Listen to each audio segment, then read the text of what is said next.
Hi, welcome to my YouTube channel टेक्जीन।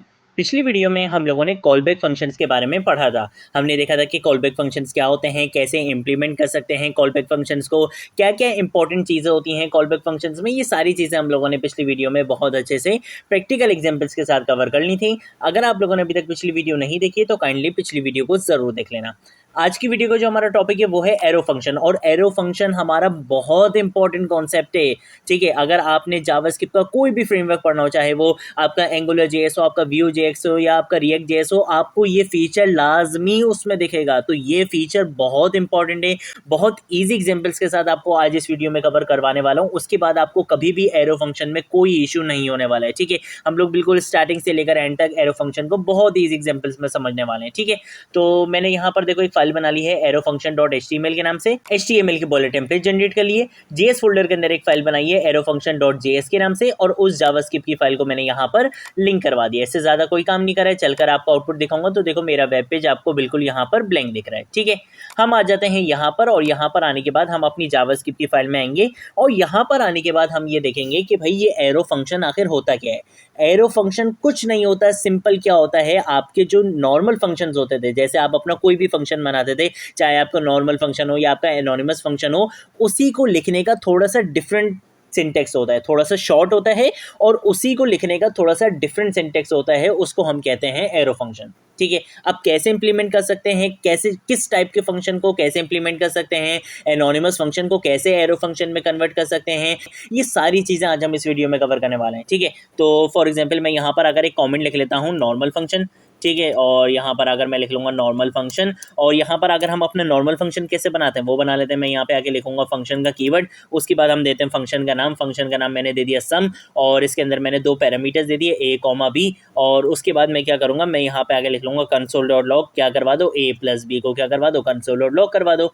और उसके बाद हम क्या करते हैं, हम अपने फंक्शन को क्या कर लेते हैं, कॉल कर लेते हैं। यहाँ पर मैं आर्ग्यूमेंट्स पास करवा दूंगा 2,3, तो मेरे पास आंसर क्या आएगा, 5 आएगा। ठीक है, ये तो बहुत सिंपल सी बात है। देखो यहाँ पर क्या आ चुका है, 5 आ चुका है। अब हम आ जाते हैं वापस यहाँ पर, और अब हम ये देखेंगे कि हम इस फंक्शन को एरो फंक्शन में कैसे कन्वर्ट कर सकते हैं।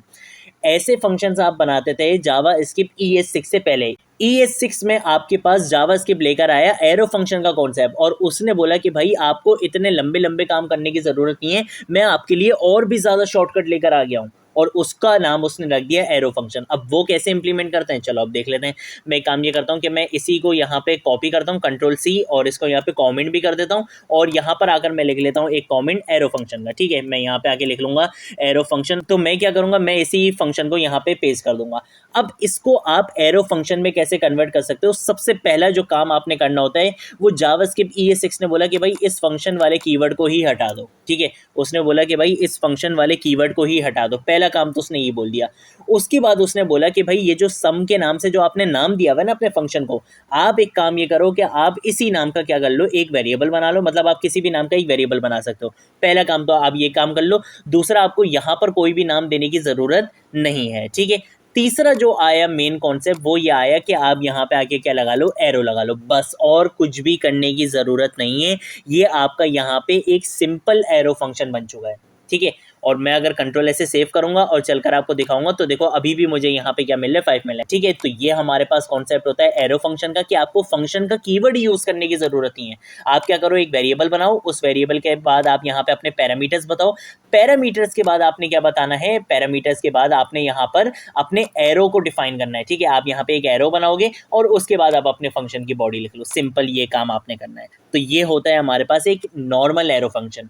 अब इसी को और भी शॉर्ट कर सकते हो, वो कैसे कर सकते हो, चलो वो देख लेते हैं। मैं इसको एक काम ये करता हूँ कि मैं यहाँ पर अगर इसको कमेंट कर देता हूँ, और यहाँ पर अगर हम एक कमेंट लिख लेते हैं शॉर्ट फॉर्म। ठीक है, एन अदर शॉर्ट फॉर्म लिख लेते हैं यार, यहाँ पे हम यहाँ पे लिख लेते हैं एन अदर शॉर्ट फॉर्म। ठीक है, इस तरीके से करने के बाद मैं क्या करूँगा, मैं यहाँ पर अगर लिखूँगा लेट सम इक्वल टू, और उसके बाद मैं बोलूँगा कि भाई ये क्या लेगा, दो पैरामीटर्स लेगा। उसके बाद मैं यहाँ पे आके एरो बनाऊंगा, और उस एरो के बाद मैं यहाँ पे आके क्या करूँगा, यहाँ पे आके मैं फॉर एग्जांपल लिख लूँगा रिटर्न ए प्लस बी, कि भाई जब भी इस फंक्शन को कॉल करवाया जाए तो ये क्या रिटर्न करवा देगा, ए प्लस बी को रिटर्न करवा देगा। एक तो सिंपल हमारे पास ये क्या है, ये एक एरो फंक्शन है। अब इसी को मैं और भी शॉर्ट कर सकता हूँ। कैसे करूँगा, ठीक है भाई। अगर मैं अभी यहाँ पर आकर कंसोल डॉट लॉग करवाऊँ और कंसोल डॉट लॉग के अंदर मैं बोलूँ कि भाई सम के अंदर मुझे दो वैल्यूज़ पास करवानी है, जो 2 आर्ग्यूमेंट्स पास करवाने हैं, वो मैं दे देता हूँ 2,4, ठीक है। तो अभी मेरे पास आउटपुट क्या आएगा, 6 आएगा। कंट्रोल ऐसे सेव करूँगा और चलकर आपको दिखाऊंगा, तो देखो यहाँ पे 6 आ चुका है। लेकिन इसी की एक और शॉर्ट फॉर्म भी है। अब वो शॉर्ट फॉर्म क्या है, अब वो शॉर्ट फॉर्म ये है कि भाई मैं इसी को यहाँ पे क्या करूँगा, कंट्रोल C करूँगा, कमेंट करूँगा और यहाँ पर आकर लिखूँगा कि भाई ये हमारा क्या होने वाला है, एक और शॉर्ट फॉर्म होने वाली है। और वो शॉर्ट फॉर्म ये है कि आपने सिंपल क्या करना है कि जब भी आपके फंक्शन के अंदर सिर्फ और सिर्फ एक लाइन हो, जब भी आपके फंक्शन के अंदर सिर्फ और सिर्फ एक लाइन हो, तो आप क्या कर सकते हो, आपको ये कर्ली ब्रेसेस लगाने की भी ज़रूरत नहीं है। इतनी बड़ी बात बोल दी इसने क्या बोला कि भाई आपको ये कर्ली ब्रेसेस लगाने की भी ज़रूरत नहीं है और आप क्या कर सकते हो, आप इसको सिंपल एक लाइन में लिख सकते हो। अब ये आपको भी एरर क्यों दे रहा है, ये बोल रहा है कि भाई अगर वो जो एक लाइन है आपके कोड में उसमें आप रिटर्न करवा रहे हो तो फिर आपको रिटर्न भी लिखने की ज़रूरत नहीं है। तो ये बोल रहा है कि भाई इस रिटर्न को भी क्या करो, यहाँ से हटा दो, ठीक है। तो देखो मैंने यहाँ से जैसे ही रिटर्न हटाया है, ये मेरा यहाँ पे सबसे शॉर्ट फॉर्म बन चुकी है मेरे एरो फंक्शन की। देख रहे हो, कहीं से ये देखने में लग रहा है कि ये एक फंक्शन है, नहीं लग रहा ना। ये हमारे पास कॉन्सेप्ट है किसका, एरो फंक्शन का। और ये काम आप कब करोगे, जब भी आपके पास आपके फंक्शन के अंदर सिर्फ एक लाइन होगी, तब आप कर्ली ब्रेसेस को रिमूव कर सकते हो, ठीक है। एक ही लाइन के अंदर लिख सकते हो। फॉर एग्जांपल आप कंसोल डॉट लॉग करवा रहे हो, कुछ भी करवा रहे हो, एक लाइन है अगर, तो आप अपनी कर्ली ब्रेसेस को भी क्या कर सकते हो, रिमूव कर सकते हो। और वो जो एक लाइन है अगर उसमें आप रिटर्न करवा रहे हो तो फिर आपको रिटर्न का कीवर्ड भी लिखने की जरूरत नहीं है। ये ऑटोमेटिकली खुद ही समझ जाता है कि आप यहाँ पे क्या करवा रहे हो, रिटर्न करवा रहे हो, ठीक है। तो अगर आपने रिटर्न करवाना है उस एक लाइन में, तो फिर आपको रिटर्न का कीवर्ड भी यूज करने की जरूरत नहीं है। तो ये एक और आपके पास क्या है, एक शॉर्ट फॉर्म है आपके एरो फंक्शन की। कंट्रोल से सेव करूंगा, चलकर आपको दिखा भी दूंगा। तो देखो अभी भी ये मुझे क्या दे रहा है, आंसर 6 दे रहा है, ठीक है। तो अब हम आ जाते हैं यहाँ पर और अब हम देखते हैं कुछ और तरीके के फंक्शंस को जिसको हम एरो फंक्शन में कैसे कन्वर्ट कर सकते हैं, ठीक है। तो मैं काम ये करता हूँ कि मैं इसको यहाँ पे कर देता हूँ कमेंट, और यहाँ पर अगर हम एक कमेंट लिख लेते हैं व्हेन 1 पैरामीटर, ठीक है। तो मैं यहाँ पर अगर लिख लूँगा व्हेन 1 पैरामीटर। अभी तो हमने देख लिया कि भाई 2 पैरामीटर, ये 2 से ज़्यादा पैरामीटर अगर होंगे तो हमने कुछ इस तरीके से पैरेंथेसिस लिखने पड़ेंगे, और पैरेंथेसिस के अंदर अपने हम क्या डिफाइन कर सकते हैं, पैरामीटर्स को डिफाइन कर सकते हैं।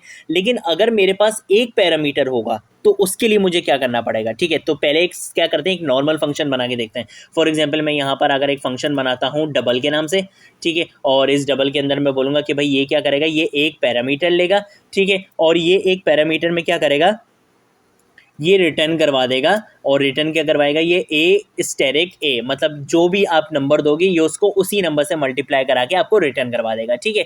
ये एक नॉर्मल सा फंक्शन है। और मैं क्या करूँगा, मैं यहाँ पर आकर लिख लूँगा कंसोल डॉट लॉग, ठीक है, और कंसोल डॉट लॉग के अंदर मैं बोलूँगा कि भाई ये जो मेरा डबल वाला मेथड है इसके अंदर मैं एक आर्ग्यूमेंट पास करवा देता हूँ 3, ठीक है। तो 3 का डबल यानी कि 3 का स्क्वायर क्या होगा, 9 होगा। तो कंट्रोल ऐसे सेव करूँगा, चलकर दिखाऊंगा, तो देखो यहाँ पे 9 आ रहा है, ठीक है। ये तो सिंपल बेसिक फंक्शन के कॉन्सेप्ट है, ये आपको बहुत अच्छे से आता है। अब इसको मैं एरो फंक्शन में कैसे कन्वर्ट कर सकता हूँ, चलो वो देख लेते हैं। मैं इसको यहाँ पे कर देता हूँ कमेंट, ठीक है, और कमेंट करने के बाद मैं यहाँ पर अगर कमेंट लिख लेता हूँ एक एरो फंक्शन, ठीक है, कि अब हम इसको एरो फंक्शन में कैसे कन्वर्ट कर सकते हैं जब हमारे पास सिर्फ एक पैरामीटर हो। तो उसके लिए आपको क्या करना है, आप यहाँ पर अगर लिखो लेट, उसके बाद आप यहाँ पे अपने लिखो वेरिएबल का नाम, इक्वल टू का साइन लगाओ, इक्वल टू के साइन के बाद आप बताओ कि आपका वो जो एक पैरामीटर है वो कौन है, ठीक है। तो आप क्या करोगे, यहाँ पे बता दोगे कि मेरा जो एक पैरामीटर है वो है ए, ठीक है। उसके बाद आप यहाँ पे आके एरो बनाओगे, एरो के बाद आप क्या करोगे, आप सिंपल अपनी लाइन लिख सकते हो। अब इस फंक्शन के अंदर मेरी सिर्फ एक लाइन होने वाली है, और वो एक लाइन भी कौन सी है, रिटर्न वाली लाइन है। तो यहाँ पर मुझे ये रिटर्न का कीवर्ड यूज़ करने की भी ज़रूरत नहीं है। तो ये तो चीज़ आप बहुत अच्छे से देख चुके हो। अब आप बोलोगे कि यार इसमें और इसमें क्या डिफरेंस है भाई, ये हमें क्यों पढ़ा रहे हो, ये तो दोनों सेम ही है। तो इसमें ये डिफरेंस है कि भाई अगर आपके पास एक से ज़्यादा पैरामीटर्स होंगे तो आप कुछ इस तरीके से काम करोगे, ठीक है। अगर आपके पास एक से ज़्यादा पैरामीटर्स होंगे तो आप कुछ इस तरीके से काम करोगे। लेकिन अगर आपके पास सिर्फ एक पैरामीटर है तो फिर आपको ये पैरेंथेसिस भी लगाने की ज़रूरत नहीं है। देखो इसने और ज़्यादा शॉर्ट कर दिया, देख रहे हो, इसने और ज़्यादा शॉर्ट कर दिया। और अब अगर मैं फॉर एग्जांपल इसी चीज़ को यहाँ पे काम ये करता हूँ कि कॉपी करता हूँ कंट्रोल C और यहाँ पे लाके इसको कर देता हूँ पेस्ट, ठीक है। और यहाँ पे 3 की जगह मैं काम ये करता हूँ कि मैं यहाँ पे 4 कर लेता हूँ, ठीक है। तो 4 का स्क्वायर क्या होगा, 16 होगा। तो कंट्रोल से सेव करूँगा और चलकर आपको दिखाऊंगा, तो देखो यहाँ पर क्या आ रहा है, 16 आ रहा है। तो ये कॉन्सेप्ट होता है हमारे पास किसका, एरो फंक्शन का। और ये काम आप कब कर सकते हो, जब आपका फंक्शन सिर्फ एक पैरामीटर ले रहा हो, तब आप ये काम कर सकते हो कि आप पैरेंथेसिस को रिमूव कर सकते हो। अगर आपके पास एक से ज़्यादा पैरामीटर लेगा वो फंक्शन तो आपको पैरेंथेसिस लाजमी लगानी है, ठीक है। ऐसे ही यही सेम कॉन्सेप्ट है कर्ली ब्रेसेस का कि अगर आपके फंक्शन के अंदर एक स्टेटमेंट है तो आप कर्ली ब्रेसेस को रिमूव कर सकते हो, लेकिन अगर एक से ज़्यादा स्टेटमेंट है आपके फंक्शन के अंदर तो फिर आपने कर्ली ब्रेसेस को रिमूव नहीं करना है, ठीक है। तो ये चीज़ हम देख चुके हैं, तो अब मैं इसको यहाँ पे क्या कर दूंगा, कमेंट कर दूंगा, ठीक है भाई। अब हम यहाँ पर आकर एक और कॉन्सेप्ट समझेंगे और वो ये होगा कि जब आपके पास कोई भी पैरामीटर नहीं हो, अभी तो हमने ये देख लिया कि भाई एक से ज़्यादा पैरामीटर हो तब कैसे काम कर सकते हैं, एक पैरामीटर हो तब कैसे कर सकते हैं, लेकिन अगर एक भी पैरामीटर नहीं हो, मैं यहाँ पे आगे लिख लेता हूँ व्हेन नो पैरामीटर, कि अगर एक भी पैरामीटर नहीं है तो फिर आपने कैसे काम करना है, ठीक है। तो अब उसके लिए मैं क्या करूँगा, मैं यहाँ पर अगर फॉर एग्जांपल एक फ़ंक्शन बना लेता हूँ, फ़ंक्शन बना लेते हैं हम ग्रीटिंग्स के नाम से, ठीक है। और इसके अंदर हम क्या करेंगे, हम ये बोलेंगे कि भाई ये फंक्शन क्या करेगा, सिंपल कंसोल डॉट लॉग करवा देगा, किसको कंसोल डॉट लॉग करवा देगा, हाई को क्या करेगा, कंसोल डॉट लॉग करवा देगा। इसी फंक्शन को मैं यहाँ पे क्या करूँगा, कॉल करवाऊँगा, कंट्रोल ऐसे सेव करूँगा और चलकर आपको दिखाऊँगा, तो देखो यहाँ कंसोल में आपको हाई मिल चुका है, ठीक है भाई। अब इसको आपने एरो फंक्शन में कैसे कन्वर्ट करना है, ठीक है। तो मैं यहाँ पर अगर लिख लेता हूँ कि ये क्या है, हमारा एरो फंक्शन है, और इसको आपने एरो फंक्शन में कैसे कन्वर्ट करना है कि आपने सिंपल यहाँ पे आके लिखना है लेट और एक काम ये करता हूँ कि मैं इसको यहाँ पे कमेंट कर देता हूँ और सिंपल यहाँ पे आके मैं किसी भी नाम से वेरिएबल बना सकता हूँ। तो मैं यहाँ पे आके एक काम ये करूँगा कि मैं ग्रीटिंग्स के नाम से क्या करूँगा, एक वेरिएबल बना लूँगा। वेरिएबल बनाने के बाद आपने क्या करना होता है, आपने यहाँ पे सिंपल क्या करना है, पैरेंथेसिस यूज़ करनी है, क्योंकि इसके अंदर आपका कोई भी पैरामीटर नहीं होने वाला है। तो आप अपनी पैरेंथेसिस को क्या रखोगे, बिल्कुल खाली रखोगे, ठीक है। और उसके बाद आप यहाँ पे एरो बनाओगे और एरो के बाद आपके फंक्शन के अंदर कितनी लाइन है, एक लाइन है, तो आपको कर्ली ब्रेसेस लगाने की ज़रूरत नहीं है। तो कंट्रोल सी करूँगा और यहाँ पे आके क्या कर दूंगा, इसको पेस्ट कर दूंगा, ठीक है। एक काम करते हैं कि हाई की जगह मैं यहाँ पे आगे लिख लेता हूँ गुड मॉर्निंग लिख लेते हैं, ठीक है। जबकि गुड नाइट हो रही है लेकिन गुड मॉर्निंग लिख लेते हैं, कोई मसले वाली बात नहीं है। और उसके बाद मैं यहाँ पे क्या करूँगा कि ग्रीटिंग्स को यहाँ पे कॉल करवा लूँगा। सिंपल सा इतना सा काम करना है और कुछ भी करने की ज़रूरत नहीं है। कंट्रोल ऐसे सेव करूँगा, चलकर आपको दिखाऊँगा, तो देखो गुड मॉर्निंग मुझे यहाँ पर मिल चुका है, ठीक है। तो ये कॉन्सेप्ट होता है कब अप्लाई करने का, जब आपका फंक्शन कोई भी पैरामीटर नहीं ले रहा हो। तो हमेशा याद रखना है कि आपने हमेशा पैरेंथेसिस यहाँ पे देनी ही देनी है। सिर्फ कब नहीं दोगे पैरेंथेसिस, जब आपका एक पैरामीटर होगा। अगर एक से ज़्यादा होगा या एक से कम होगा, मतलब कोई भी पैरामीटर नहीं होगा, तब आपने लाजमी यहाँ पे पैरेंथेसिस को यूज़ करना है। इस बात को हमेशा याद रखना, ठीक है। तो मैं इसको यहाँ पे कर देता हूँ कमेंट। और अब हम एरो फंक्शन में सबसे मोस्ट इंपॉर्टेंट कॉन्सेप्ट पढ़ने वाले हैं, जिसको आप सबसे ज़्यादा एरो फंक्शन में यूज़ करोगे, और वो होते हैं हमारे एनोनिमस फंक्शन। कि आप एनोनिमस फंक्शन को कैसे एरो फंक्शन में कन्वर्ट कर सकते हो, ठीक है। तो मैं यहाँ पर अगर लिख लेता हूँ कि भाई यहाँ से हमारा क्या स्टार्ट होने वाला है, एनोनिमस फंक्शन का कॉन्सेप्ट स्टार्ट होने वाला है।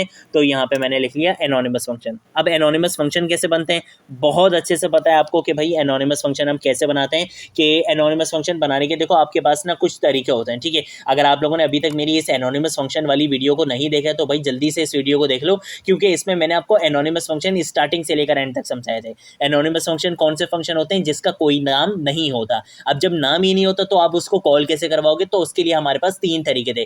क्या, या तो आप उसको किसी वेरिएबल के अंदर असाइन करवा दो, या आप उसको किसी फंक्शन के अंदर असाइन करवा दो, या आप उसको क्या करवा सकते हो, इमीडिएटली इन्वोक मेथड के थ्रू आप उसको कॉल करवा सकते हो, ठीक है। तो ये चीज़ें आपको बहुत अच्छे से आती हैं। अगर नहीं आती तो भाई जल्दी से मेरी एनोनिमस फंक्शन वाली वीडियो को देख लेना।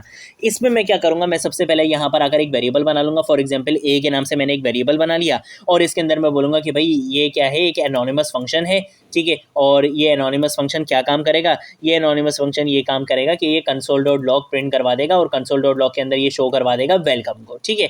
कंट्रोल ऐसे सेव करूँगा और अभी नहीं बल्कि ए को मैं क्या करूँगा, यहाँ पे कॉल भी करवाऊंगा। तो अब कंट्रोल ऐसे सेव करूँगा और चलकर आपको दिखाऊंगा, तो यहाँ पर देखो वेलकम आपको दिख चुका है। तो ये हमारे पास सिंपल क्या होता है, एनोनिमस फंक्शन होता है। और इसको हम कॉल कैसे करवा रहे हैं, वेरिएबल के थ्रू कॉल करवा रहे हैं। कि हमने अपने एनोनिमस फंक्शन को एक वेरिएबल के अंदर असाइन करवा दिया और उस वेरिएबल के थ्रू हमने इसको क्या करवा दिया, कॉल करवा लिया।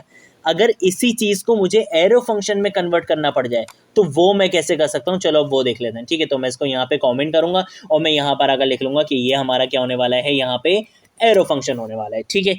आपने सिंपल क्या काम करना है, आपने एक वेरिएबल बनाना है लेट ए इक्वल टू, और उसके बाद आपने क्या करना है, आपने यहाँ पे पैरेंथेसिस लगाने हैं, क्योंकि पैरेंथेसिस के अंदर आपने अभी कुछ भी नहीं देना, क्योंकि आपका कोई भी पैरामीटर वो नहीं ले रहा है, ठीक है। अगर एक पैरामीटर ले रहा होगा तो आप पैरेंथेसिस हटा दोगे, सिर्फ उस पैरामीटर का नाम लिख दोगे। अगर एक से ज़्यादा ले रहा होगा या एक से कम ले रहा होगा तो आपने हमेशा पैरेंथेसिस लगाने हैं, ठीक है। ये चीज़ तो आपको मैंने बहुत अच्छे से समझा दी है। उसके बाद आपने क्या करना है, यहाँ पे आके एरो लगाना है और उस एरो के बाद आपने सिंपल यहाँ पे क्या करना है, जो भी आपकी स्टेटमेंट है आपने वो लिख देनी है। ठीक है, फॉर एग्जाम्पल मेरी स्टेटमेंट है गुड नाइट। ठीक है, इस तरीके से मैंने यहाँ पे एक स्टेटमेंट लिख ली है और सिंपल मैं क्या करूँगा, यहाँ पे ए को कॉल करवा लूंगा, कंट्रोल ऐसे सेव करूंगा, चलकर आपको दिखाऊंगा। तो देखो यहाँ पर अब क्या आ रहा है, गुड नाइट आ रहा है। तो ये कॉन्सेप्ट होता है एनोनिमस फंक्शन को एरो फंक्शन में कन्वर्ट करने का। देखो जो काम पहले इतना हो रहा था वो काम मैंने सिर्फ इतनी सी लाइन में कर लिया है। ठीक है, तो ये कॉन्सेप्ट होता है किसका, एरो फंक्शन का। अब एक चीज और देख लेते हैं कि अगर हमारा एनोनिमस फंक्शन किसी फंक्शन के अंदर होगा तो उसको फिर एरो फंक्शन में कैसे कन्वर्ट करना है। ठीक है, तो चलो यार जल्दी से ये चीज भी देख लेते हैं और ये चीज हमारी लास्ट होने वाली है। तो मैं यहाँ पर अगर एक काम ये करता हूँ कि मैं यहाँ पे आके लिख लेता हूँ document dot add event listener लिखते हैं यहाँ पे। ठीक है, और इवेंट लिस्नर में हम बोल देते हैं कि भाई क्लिक का इवेंट लिस्नर लगा लेते हैं और यहाँ पे आके हम क्या बोलते थे, हम अपने फंक्शन को डिफाइन कर देते थे। ठीक है, अब एनोनिमस फंक्शन कैसे बनाते थे, हम यहाँ फंक्शन का कीवर्ड लिखते थे, पैरेंथेसिस लगाते थे, कर्ली ब्रेसेस लगाते थे और इसके अंदर हम यहाँ पे लिख देंगे कंसोल डॉट लॉग और कंसोल डॉट लॉग करवा दो फर्जीन को। ठीक है, अब मैं क्या करूंगा, कंट्रोल से सेव करूंगा और चलकर आपको दिखाऊंगा। तो देखो अभी कुछ भी नहीं है, लेकिन जैसे ही मैं क्लिक करूंगा तो देखो मेरा इवेंट लिसन हुआ और यहाँ पे क्या लिखा हुआ आ चुका है, फर्जीन लिखा हुआ आ चुका है। ठीक है, सिंपल चीज़ है ये। तो अब इसी चीज़ को अगर आपने एरो फंक्शन में कन्वर्ट करना है तो वो आप कैसे कर सकते हो। तो इसी को मैं यहाँ पे कंट्रोल डी से डुप्लीकेट करूंगा, इसको मैं यहाँ पे क्या कर दूंगा, कॉमेंट कर दूंगा। ठीक है, और इसके बाद मैं एक और यहाँ पे कॉमेंट लगा लेता हूँ, किस नाम से, एरो फंक्शन के नाम से। ठीक है, कि ये इसका क्या होने वाला है, एरो फंक्शन होने वाला है। और सिंपल आपने क्या काम करना है, आपने यहाँ से फंक्शन का कीवर्ड हटाना है। ठीक है, सबसे पहले तो आपने क्या करना है, यहाँ से फंक्शन का कीवर्ड हटाना है। उसके बाद आपने यहाँ पे पैरेंथेसिस के बाद क्या करना है, कर्ली ब्रेसेस को यूज करना है और कर्ली ब्रेसेस के बाद आपने ये देखना है कि आपके इस फंक्शन के अंदर कितनी स्टेटमेंट है। अगर तो एक स्टेटमेंट है तो आप यहाँ से इस कर्ली ब्रैकेट को भी क्या कर दो, रिमूव कर दो। ठीक है, अगर एक से ज्यादा है तो आपने कर्ली ब्रेसेस लगानी है, एक से कम है तो आप इस कर्ली ब्रेसेस को भी क्या कर दो, रिमूव कर दो और इस स्टेटमेंट को भी कहाँ लेकर आ जाओ, ऊपर लेकर आ जाओ। ठीक है, तो ये आपका यहाँ पे क्या बन चुका है, एक एरो फंक्शन बन चुका है। जो काम आपने यहाँ पर 3 लाइनों में कर रहे थे वही काम आपने यहाँ पे सिंपल एक लाइन में कर लिया। और देखो आपका कोड कितना ज्यादा सिंपल लग रहा है कि भाई जब भी क्लिक का इवेंट लेसन होगा तब आपने क्या काम करना है, आपने कंसोल में फर्जीन को प्रिंट करवा देना है। ठीक है, तो ये कॉन्सेप्ट होता है किसका, एरो फंक्शंस का। और ये कॉन्सेप्ट आप आगे चलकर बहुत ज़्यादा यूज़ करने वाले हो। जब आप रिएक्ट पढ़ोगे, आप एंगुलर पढ़ोगे, आप व्यू पढ़ोगे, आपको ये कॉन्सेप्ट वहाँ पर बहुत दिखने वाला है। ठीक है, आप ऐसा हो ही नहीं सकता कि आप रिएक्ट पढ़ो, एंगुलर पढ़ो या व्यू पढ़ो और उसमें आप एरो फंक्शंस नहीं देखो, ऐसा पॉसिबल ही नहीं है। ये कॉन्सेप्ट बहुत ज़्यादा इंपॉर्टेंट है। जब भी मैंने इसमें थोड़ा सा टाइम लगाकर थोड़ा सा चीज़ों को बहुत ज़्यादा डिटेल में पढ़ा कर कि भाई ऐसा फंक्शन होगा तो इसको ऐसे कैसे कन्वर्ट कर सकते हैं, अगर मैं चाहता तो मैं डायरेक्टली आपको इस तरीके से ही चीज़ें लिख के दिखा सकता था कि भाई एरो फंक्शन आप ऐसे भी बना सकते हो, ऐसे भी बना सकते हो। लेकिन मैंने आपको एक एक चीज़ के बारे में बता दिया कि भाई अगर आपका ऐसा फंक्शन होगा तो आपने उसको कैसे एरो फंक्शन में कन्वर्ट करना है। तो ये सारी चीज़ें देखो मैंने आपको इस वीडियो में कवर करवा दी हैं। अगर कोई चीज़ नहीं समझ आए नीचे कमेंट सेक्शन में पूछ सकते हो, सोशल मीडिया अकाउंट्स में पूछ सकते हो, मैं ज़रूर आप लोगों को रिस्पॉन्ड करूँगा। अब हम मिलेंगे नेक्स्ट वीडियो में नेक्स्ट टॉपिक के साथ, तब तक के लिए बाय बाय।